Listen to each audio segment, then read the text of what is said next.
Sport Fishing on the Fly is brought to you by Togen's Fly Shop,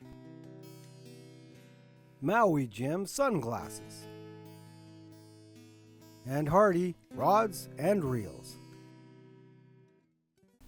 G'day folks, welcome to On the Bench at Sport Fishing on the Fly. Today I'm going to tie my Creamsicle flesh fly for you.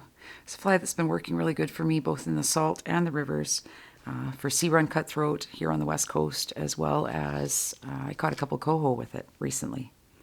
Make sure you have these materials ready before you tie the fly. For hook I'm using a size 8 streamer, and it's a 2 times extra heavy 4XL, so 4 times extra long. For bead, I'm using a 5/32 bead, and you could also use a tungsten bead or a brass bead, depending on how fast your water's moving. I fish fairly slow water, so it's not tungsten. For thread, I'm using 8/0 orange by Semperfli Classic Waxed. For the flash under the tail, I'm using a crinkle bright gold, but crystal flash is fine. Gold crystal flash, if you don't have that. The rib, French tinsel in small, or gold wire. I would say maybe medium gold wire. For the body, I'm using hollow tinsel in gold. Any kind of gold flash is fine. You could use Mylar. You could even use your crystal flash or Flashaboo. And then for the tail and the hackle, I'm using Fish Hunter Zonker Strips by Nature Spirit, and it's in Alaska salmon flesh color. It's kind of a whitey peach color. And then for the collar just underneath the front hackle, I'm using Ice Dub blend. These also come in packages. And I've blended white, ice white with ice fuchsia together, sort of a 60-40. So I've gone ahead and laid down a good base layer of thread. Just bring it back to the point where the barb would be, which I've debarbed the hook. And then go ahead and take your crystal flash or crinkle flash.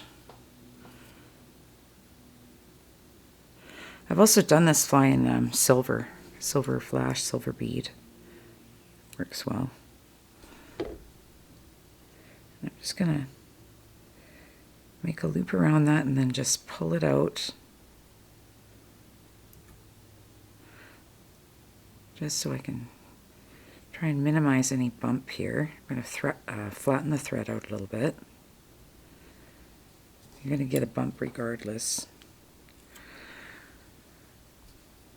Like that. Next, take your rabbit. And I'm just going to take a little bit off the hide. I'm just going to wet my fingers a little bit. It's a little unruly.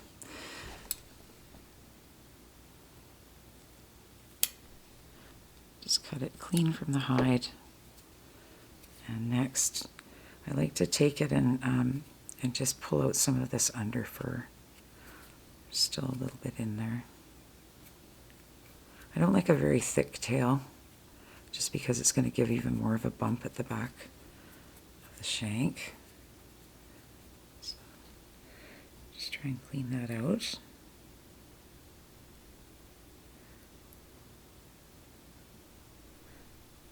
Pull it a little bit, flatten my thread again. Right here in this area is where your Mylar or gold flash will slide if you don't taper down that bump.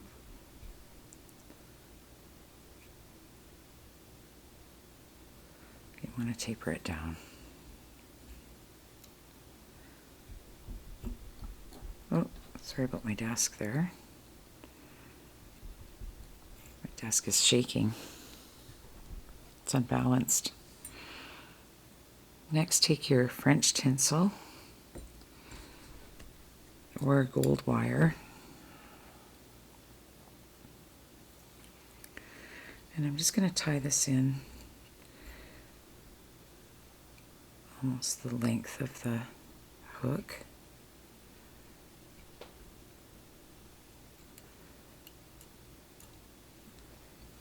Next, take your body material. You could use like your crystal flash for this, or you could use like a gold flashaboo. Would work. A few pieces of that. I'm going to stick to the hollow tinsel. I've also done it in mirror flash. I did a couple of them in that worked really well, but not everyone has access to that. So right away or whatever. So just trying to give you some alternatives. Just have to put my hollow tinsel off there. So go ahead and take your flash.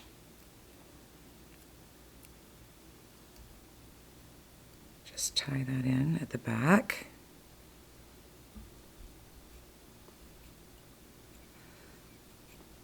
Again, just trying to build this up a little bit so it doesn't slide quite so bad and it's more even.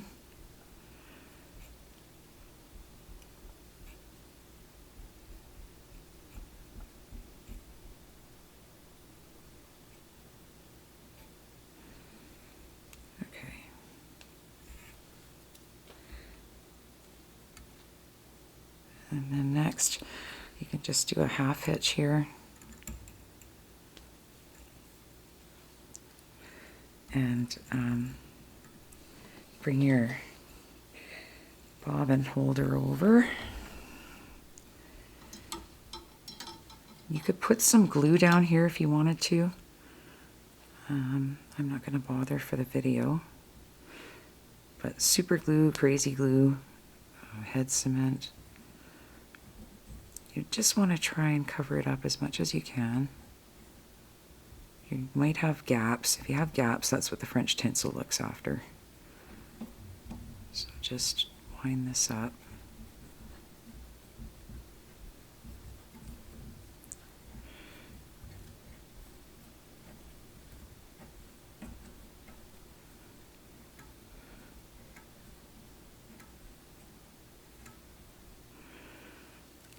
Almost to the head there.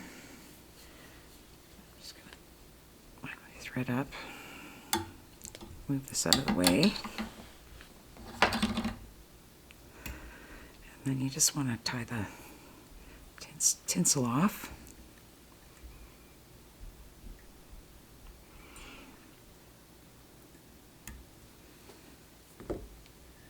Next, take your gold wire or French tinsel and just go over and make some nice even ribs up the body. If you have some spaces, you can lock it in there. You can also go over this body with like glue or head cement to make it tougher. When I get to the front, I like to do a complete wrap there. Just fills in that little gap a little bit better between the bead and the hook.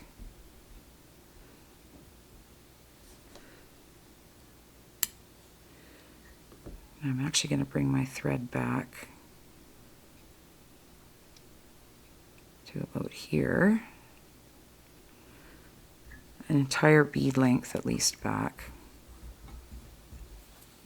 Maybe even just a touch more. And next I'm just going to take my my dubbing and I'm just going to pull, I just pull a little bit out. You can make a big thing of it at a time, but I kind of wanted to show you how I blend it. So I've just got both colors here and I'm just going to pull them apart and mix them at the same time. I want a little bit more white in there. It's probably about 60-40 I've been mixing it between the white and the fuchsia. The white's got all the UV in it that I really like. And then, yeah, you can take, if it's a little bit long, you can just take and snip the sides.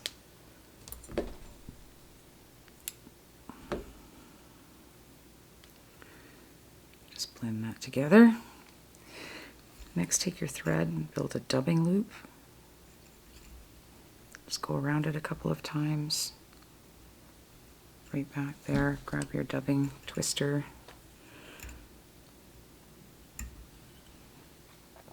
And then just take your dubbing, insert it into the loop. I've got the thread perpendicular to the hook.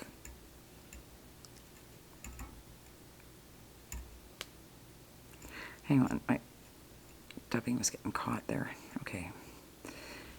And then you can just adjust it so it doesn't clump up so much. It's not supposed to be a giant collar, it's just a little hint of flash.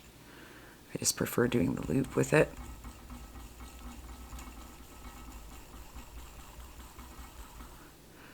It might become a little bit clumpy. If it does, you can brush that out after. That's fine.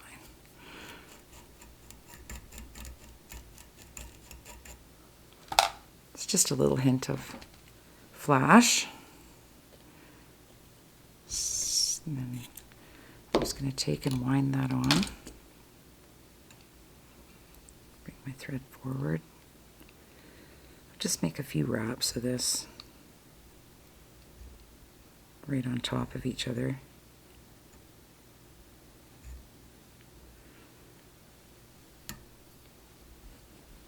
Just a little ball, sort of to hold the collar out and just to give a little bit of that UV flash in there for colored water especially. Right now, you know, if I went fishing, even before the floods in BC, I would have been dealing with a lot of colored water this time of year where I live. Next, take your rabbit strip, and I'm just going to attach my little clip and clip out a little piece of it. I'm keeping it fairly fairly long still.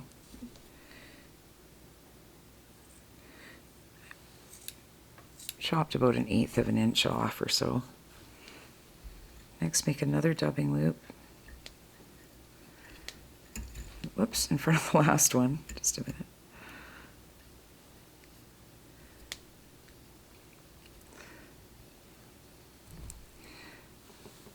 Take your dubbing spinner again. And for this one, I'm just going to use a tiny little bit of wax. This wax is really dry. It's not going to stick too much to the thread.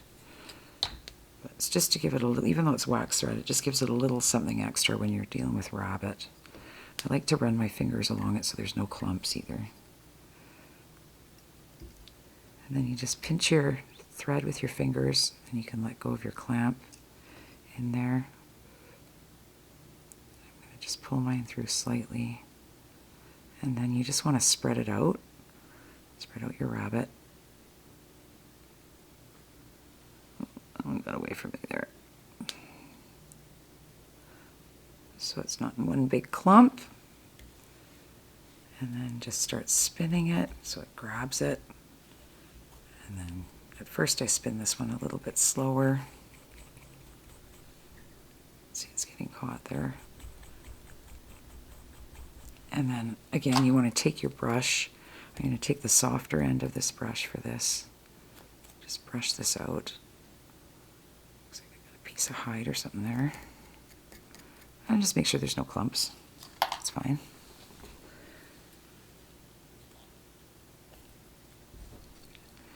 Dip my tool away. And next I'm just going to moisten my fingertip slightly. And then just wrap a nice fur collar.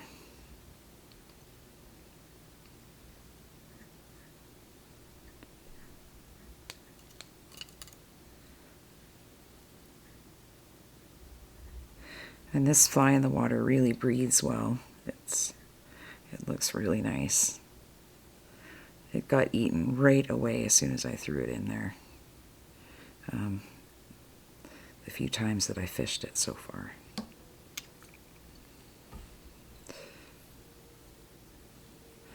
And then just tie that off.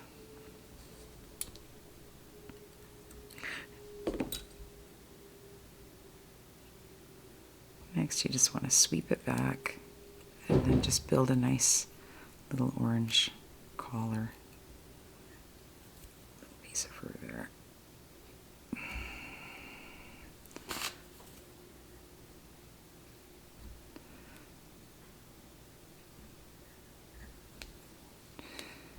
and then whip finish.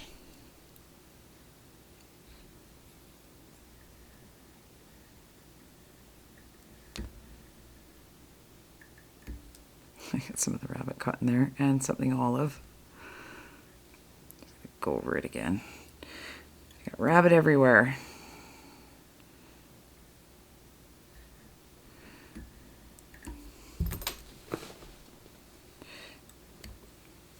And then you can take your resin or glue. Just make sure there's no hair on there. Actually, I'm going to brush it first. I like to just brush it so that the, some of the ice stub comes out. Make sure that collar's all the way around and all fluffed out. You can even get in there with your little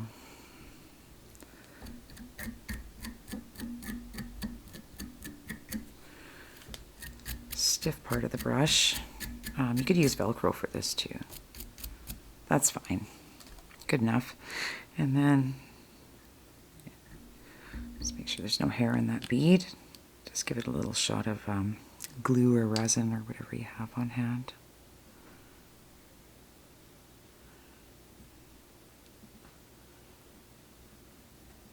This has worked both in the river and in the salt for me. If you're going to, I would use a saltwater hook if you're going to fish it in the salt though. And there you have my creamsicle flesh fly. Thanks for joining me on this edition of On the Bench at Sport Fishing on the Fly. Take care everyone, conserve the waters and tight lines.